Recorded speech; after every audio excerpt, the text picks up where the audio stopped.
আসিফ নজরুলের বড় দায়বদ্ধতা রয়েছে। বিচার এবং সংস্কার তার কোর্টে গিয়েছে, এখন দেখি আসিফ নজরুল কত বড় কোর্টে বল খেলে। উনি তো প্রধান উপদেষ্টা হতে চেয়েছিলেন।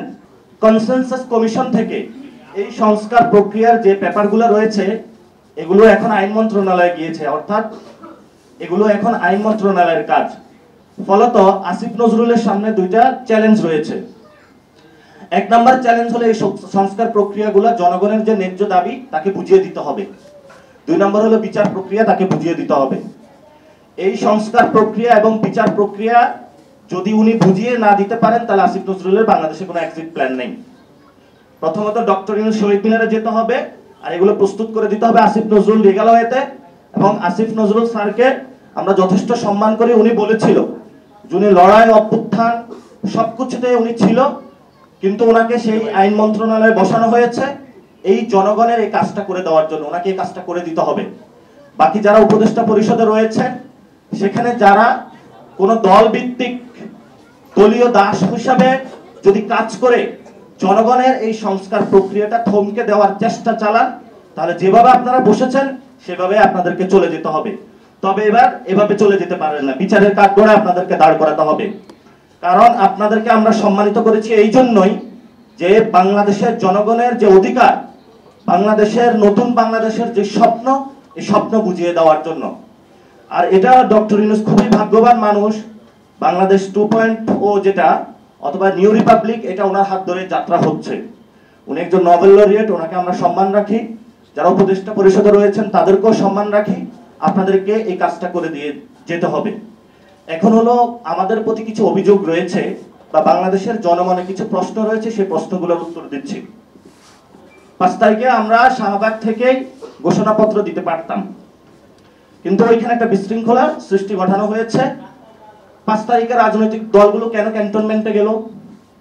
তারা এখন এসে বলছে যে 5 তারিখে সময় চলে গিয়েছে, 6 তারিখে সময় চলে গিয়েছে, 5 থেকে 8 তারিখ পর্যন্ত রাজনৈতিক দলগুলো বাংলাদেশে কোথায় ছিল?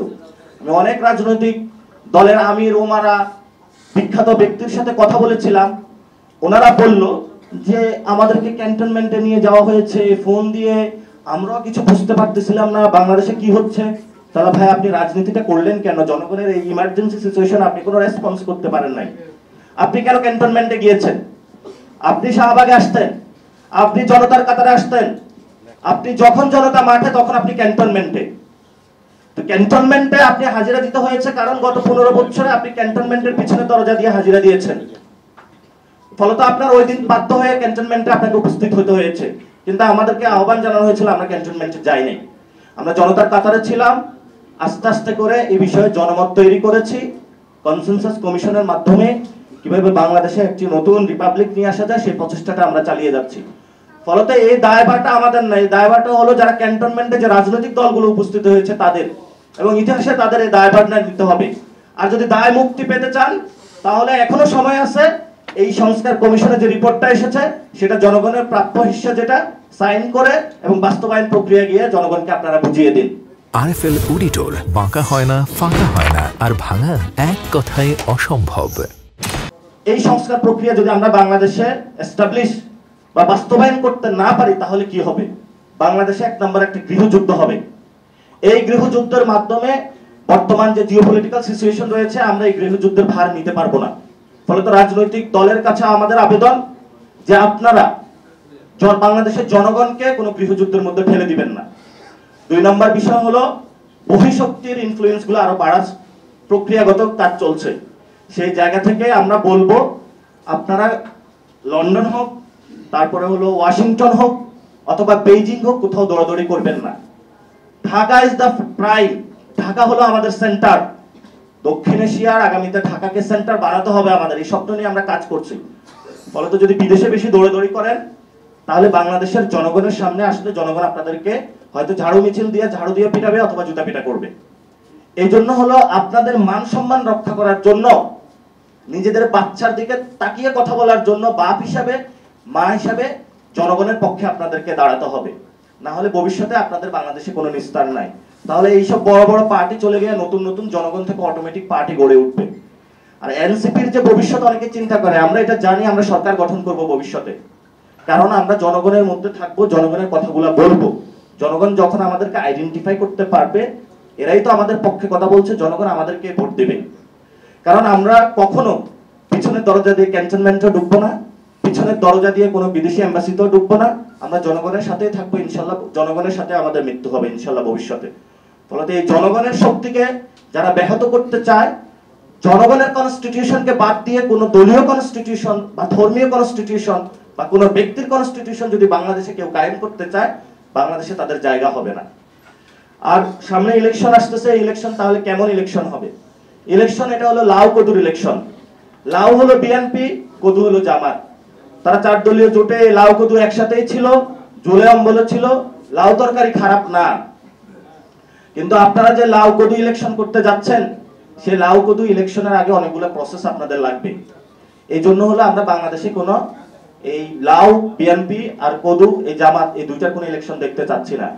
এটা হলো নিজেদের মধ্যে একটা আন্ডারস্ট্যান্ডিং করে একই জোটে ছিল, এখন এসে একটু ভং ধরেছে যে আমরা বিরোধী, তোমরা সরকারে। এই ধরনের জিনিসগুলো বাংলাদেশের সামনে আরো বেশি স্পষ্টত হবে। আর একটি দল তো তাদের হলো এক পা দিয়ে রেখেছে ইন্ডিয়ার মধ্যে, আরেকটি দল দিয়ে রেখেছে এক পা পাকিস্তানের মধ্যে। এই জন্য ছাত্রদের মধ্যে বা বাংলাদেশের জনগণের মধ্যে নতুন করে স্লোগান তৈরি করতে হয়, যেটা হলো অনেক দলেই আপনাদের সামনে স্লোগানগুলো নিয়ে এসেছে। আমরা দিল্লিও চাই না, আমরা পিন্ডিও চাই না, আমরা আসলে ঢাকাকে চাই। আর নতুন শক্তি যারাই আসতে চায়, বাংলাদেশে তাদের জায়গা হবে না। কারণ বাংলাদেশের যে তরুণ প্রজন্ম 18 কোটি জনতা রয়েছে, আমরা 47-এ লড়াই করে ফেলছি, 71-এও লড়াই করছি, 24-এও করছি, 90-তেও করছি। তো তার কয়টা লড়াই করব? আপনারা কি আমাদের রক্ত চান শুধু? এই জন্য হলো আপনাদের সামনে এখনো সুযোগ আছে। এই যে অপরচুনিটিটা এসেছে, রক্তপাত বন্ধ করুন। কারণ আগামীতে রক্তপাত হলে আপনার সন্তানেরও রক্ত ঝরবে, আপনার যে বাচ্চা রয়েছে তারও রক্ত ঝরবে। সে যদি বাংলাদেশে থাকে, অনেক রাজনীতিবিদ তাদের বাচ্চাদেরকে বাইরে পাঠিয়ে দিয়েছে, যারা সেলিব্রিটি রয়েছে তাদের বাচ্চাদেরকে বাইরে পাঠিয়ে দেয়। আমরা বাংলাদেশে থাকবো, আমরা বাইরে যেতে চাই না। বাংলাদেশে আসলে আমাদের গড়তে হবে, এছাড়া আমাদের কোনো অপশন নাই। কারণ আপনার সুযোগ রয়েছে, আমার যে চাঁদপুরের একদম প্রান্তিক লেভেলে যে কৃষক রয়েছে, তার এবিলিটি নাই বিদেশে চলে যাওয়ার পালিয়ে। সাভারে যে যারা শ্রমিক রয়েছে, তাদের বিদেশে পালিয়ে যাওয়ার কোনো সুযোগ নেই। ফলে আমাদের সামনে যে সুযোগটা এসেছে, আমাদের সামনে এটা কাজে লাগাতে হবে। তা আমরা এনসিপির পক্ষ থেকে আজকে আমাদের কিছু আলোচনা স্টার্ট করেছি, যে ওইখানে কোন কোন লোপহলগুলো রয়েছে বা ত্রুটিগত জায়গা রয়েছে, সেগুলো আমরা অ্যাড্রেস করব।